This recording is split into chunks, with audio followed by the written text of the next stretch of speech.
तो विषय की जब बात हुई तो मयूर जी ने 2-3 सुझाव दिए।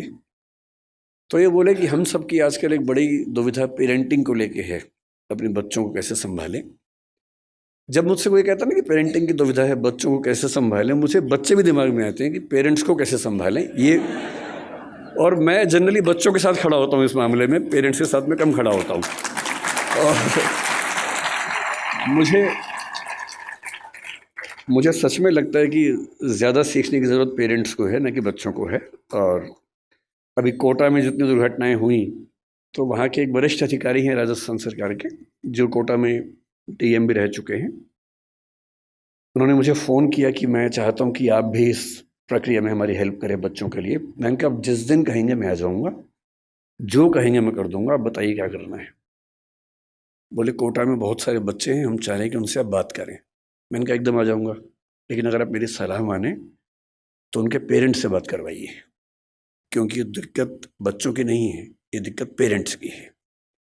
तो उसके बाद से वो प्रोग्राम बन नहीं पाया, क्योंकि पेरेंट्स को बुलाना भी आसान काम नहीं है। बच्चों को तो घेर घार के आप बिठा सकते हैं, पेरेंट्स को आप कैसे बुलाएं। लेकिन फिर पेरेंट्स की बात होते होते बात हुई कि थोड़ा सा बिजनेस इथिक्स से बात करेंगे, थोड़ा सा सुयश जी की विशेष इच्छा थी कि एम्पैथी पर बात करें, जो आजकल समाज में कम हो रही है। तो अंत में ये हुआ कि सर आप बस आ जाइए, इन्हीं सबका मिला जुला के हलवा बना दीजिएगा, और बेसिकली हम आपको सुनना चाह रहे हैं, और कोई ख़ास टॉपिक से मतलब है नहीं, बस आप आ जाइए और कुछ कुछ बातें अच्छी अच्छी कर लीजिए, बस इतना ही पर्पज़ है। तो फिर मैं उसी इरादे से आया हूँ। तो मैं शुरुआत पेरेंटिंग से कुछ बातों से करूँगा, उसी में एम्पैथी का जिक्र भी कर लेंगे। थोड़ा सा मौका मिला तो मयूर जी का फेवरेट विषय बिजनेस एथिक्स है, मौका मिलेगा तो उसको भी बीच में डिस्कस कर लेंगे।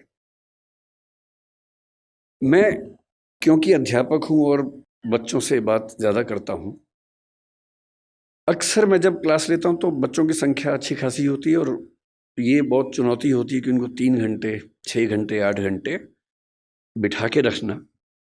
हमारी क्लासेस में बच्चों को ये छूट है कि वो जब चाहें उठ के जा सकते हैं। मेरी क्लास में विशेष रूप से और भी छूट है, वो सो भी सकते हैं क्लास में, मैं उनको कभी नहीं रोकता हूँ। इतना ही कहता हूँ कि नींद आए तो कोने वाली कुर्सी पर चले जाएं, ताकि दीवार पे सिर लगे तो ज़्यादा चोट ना आए, ऐसे सिर पे झटका आ सकता है। वो मेरी क्लास में खा भी सकते हैं। मैं खुल के बोलता हूँ कि मेरी क्लास में आपको बिल्कुल नहीं सोचना है, खाने का मन करे खाते रहो, नींद आए सो जाओ, उठने का मन करे उठ के चले जाओ, मुझे कहीं कोई दिक्कत नहीं है। अगर आप मेरी क्लास में उठ पा रहे हैं, खा पा रहे हैं, तो ये मेरा फेलियर है, आपका नहीं है कि मैं आपको रोक नहीं पा रहा हूँ। तो इसी बहाने मुझे फीडबैक भी मिलता रहता है कि मैं कैसा पढ़ा रहा हूँ। तो आप लोग अपना हरकतें करते रहिए और मैं अपना काम करता रहूँगा। तो बहुत ज़रूरी होता है कि उन बच्चों को बहुत शुष्क तरीके से ना बताया जाए, थोड़ा रोचक तरीके से बात की जाए। रोचक तरीके से बात करने का एक ही तरीका है कि आप उनको कहानियों के माध्यम से बताएं, एग्जाम्पल्स के माध्यम से बताएं, एनेक्डोट्स इनको हम कहते हैं, घटनाओं के माध्यम से बताएं। और जैसे ही हम घटनाएं सुनते हैं, कहानियां सुनते हैं अपने आसपास की, तो हमें किसी चीज़ का महत्व और कॉन्सेप्ट दोनों समझ में आते हैं। मैं जहाँ से ये बात करना शुरू करना चाहता हूँ वो ये है कि पेरेंटिंग के नज़रिए से हमारा समय दुनिया के इतिहास का सबसे मुश्किल समय है। पेरेंटिंग हमेशा मुश्किल रही है। मेरी राय में इस दुनिया का सबसे मुश्किल काम माँ होना है, बाकी सारे काम आसान हैं। माँ बन के अपने बच्चे को पालना इतना मुश्किल काम है। मतलब बाप लोग जाते हैं, बिजनेस करते हैं, पैसा कमाते हैं, सब कुछ करते हैं, बड़ी बात है, वो भी छोटी बात तो नहीं है।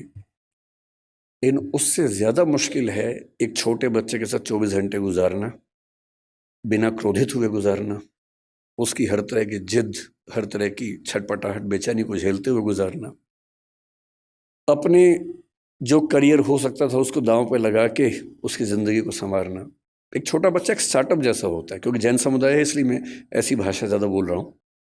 एक स्टार्टअप जैसा है, आप उस पर 15, 17, 18 साल इन्वेस्ट करेंगे, बहुत सारी पूंजी खर्च करेंगे, समय खर्च करेंगे, तो जाके उसकी वैल्यूएशन बनती है। और नहीं तो जैसे स्टार्टअप्स फेल होते हैं, 1000 में से एक आधी पास होता है, बहुत सारे स्टार्टअप फेल होते हैं। तो ये परवरिश की दुनिया में भी होता ही है। जब मैंने कुछ घटनाओं की खोज की कि आजकल के चैलेंजेस क्या हैं, तो मैं घटनाएं पढ़ के बहुत घबरा सा गया। फिर मैंने कारणों की खोज की। मैंने देखा कि पिछले केवल 6 महीने की अगर मैं बात करूं या 2-3 साल की बात करूं, तो ये घटना कि किसी पेरेंट ने अपने बच्चे को मार ही दिया, किसी भी दौर की तुलना में ज्यादा हो रही है। फेलिसाइड एक शब्द होता है साइकोलॉजी में। फेलिसाइड का मतलब है अपने बच्चे को मार देना। फेलिसाइड जिस गति से हमारे समाज में इस समय है, उतना किसी दौर में नहीं था। आज के ही अखबार में एक खबर मैंने पढ़ी, परसों की खबर है। कर्नाटक का एक जिला है, उत्तरी कन्नड़ बोलते हैं उसको। एक माँ अपने बच्चे से इतनी परेशान हो गई, 6 साल का बच्चा था, ठीक से सुन नहीं सकता था, ठीक से बोल नहीं सकता था, कि अंत में उसने क्या किया, परसों एक नदी में जहां बहुत सारे मगरमच्छ थे, अपने बच्चे को फेंक दिया। और जब खबर मिली प्रशासन को, प्रशासन गए, तब तक बच्चे का मतलब जो डर था वो हो चुका था, उसकी मौत हो गई थी। तो मैं सोच रहा था कि इतनी क्या बेचैनी हो गई होगी, ऐसा क्या हो गया होगा। फिर मुझे ध्यान है कि आज से करीब 4 महीने पहले गोवा और बेंगलोर के बीच का एक केस बड़ा प्रसिद्ध हुआ था। एक महिला जो एक AI स्टार्टअप की फाउंडर थी, CEO थी, उसने अपने 4 साल के बच्चे को मार दिया, ऐसा आरोप है, और वो अभी जेल में है। हम सोचते हैं कि हमारे देश में ही हो रहा, नहीं, दुनिया भर में हो रहा है। न्यू जर्सी का एक केस पिछले 20 दिन से काफी पॉपुलर हो गया है। 3 साल पहले एक फादर, न्यू जर्सी अमेरिका में था, 6 साल का बेटा है, थोड़ा मोटा है। अच्छा, पेरेंट होना बड़ा मुश्किल काम है, क्योंकि आप बचपन में खुद प्रतिस्पर्धाओं में लगे रहते हैं, और पेरेंट बन के एक नए किस्म का कंपटीशन हो जाता है।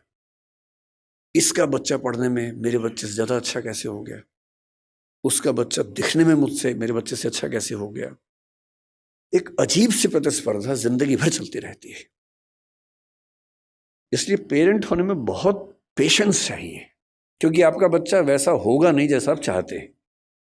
हम सब डिजाइनर बेबी चाहते हैं, ऐसा बच्चा लंबा इतना हो, सुंदर इतना हो, इतना स्मार्ट हो, पढ़ने में तो ऐसा हो कि सबको पीछे कर दे, समझदारी में तो अलग ही लेवल का हो, उसके बाद भी आज्ञाकारी इतना हो कि हमेशा पैर ही छूता रहे। ऐसा कॉम्बो है नहीं दुनिया में कहीं भी, और ऐसे कॉम्बो आप भी नहीं थे अपने पेरेंट्स के सामने। जब आप नहीं थे अपने पेरेंट्स के सामने, तो आप कैसे उम्मीद कर सकते हैं कि आपके बच्चे वैसे कॉम्बो बनेंगे? नहीं बन सकते। तो आपका बच्चा शायद पढ़ने में अच्छा होगा, लेकिन थोड़ा मोटा होगा, पढ़ने में खराब है लेकिन दिखने में सुंदर है, दिखने में सुंदर हो गया, पढ़ने में भी अच्छा हो गया, पर बदतमीज है। कहीं ना कहीं तो मामला फंसेगा ही। और जब तक मामला घर के अंदर है, मैनेज हो जाता है। जब बाहर जाने लगता है तो बड़ा पेशेंस चाहिए। लोग मजाक बनाएंगे आपके बच्चे का, 10 लोग आपके सामने चिढ़ा के बोलेंगे तुम्हारा बच्चा जो है ना, देखने में भद्दा लगता है। आपका खून जल जाता है उस समय, अहिंसा का विचार हट जाता है उस समय। मन करता है कि अभी तो हिंसा हो ही जाए, बाद में अहिंसा देख लेंगे, ऐसा मन में आता है। स्वाभाविक सी बात है, सबके मन में आता है। तो उस आदमी के साथ जो हुआ न्यू जर्सी में, उसका बच्चा थोड़ा सा मोटा था।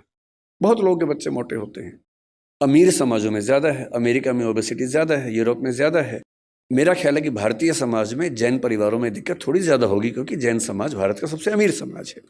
तो ये खतरा ज़्यादा है, सीधी सी बात है, खतरा ज़्यादा है, क्योंकि जहाँ एफ्लुएंस ज़्यादा है, पैसा ज़्यादा है, सुविधाएं ज़्यादा हैं, वहाँ ये खतरा ज़्यादा है। सिंपल सी बात है। तो वो पेरेंट ऐसा था, बाप, एक दिन उसको शायद किसी ने कह दिया होगा तुम्हारा बेटा बहुत मोटा है, उसे गुस्सा आ गया। 6 साल का बेटा, उसने बेटे को पकड़ा कि चलो जिम चलो मेरे साथ। बेटे ने कहा पापा क्यों ले जा रहे हो, लेकिन उस समय उसको बचाने वाली माँ घर में नहीं थी, तो बाप घसीटता वो ले गया जिम उसको, और ट्रेडमिल चलाया कि चलो दौड़ो इस पे। ट्रेडमिल तेज कर दिया, बच्चा पूरी ताकत से दौड़ रहा है लेकिन नहीं दौड़ पा रहा, धम से गिरा नीचे। बाप ने 2 झापड़ मारे, फिर चढ़ाया ट्रेडमिल के ऊपर। 5-6 बार वो गिरा, और ऐसा गिरा कि उसकी मौत हो गई। और अब 3 साल बाद इस घटना के, लगभग 3 साल हो गए इस बात को, अब केस शुरू हुआ है, उसके फादर जेल में हैं। 30 साल की सजा का प्रस्ताव दिया गया सरकार की ओर से, क्योंकि वहां प्ली बार्गेनिंग होती है कि इतनी सजा ले लो तो केस नहीं चलाएंगे, नहीं तो केस चलाएंगे। तो उसने कहा कि मैं सज़ा नहीं मानूंगा, तो केस चल रहा है, बाप जेल में। ये घटनाएं इतनी मात्रा में पहले नहीं सुनी जाती थी।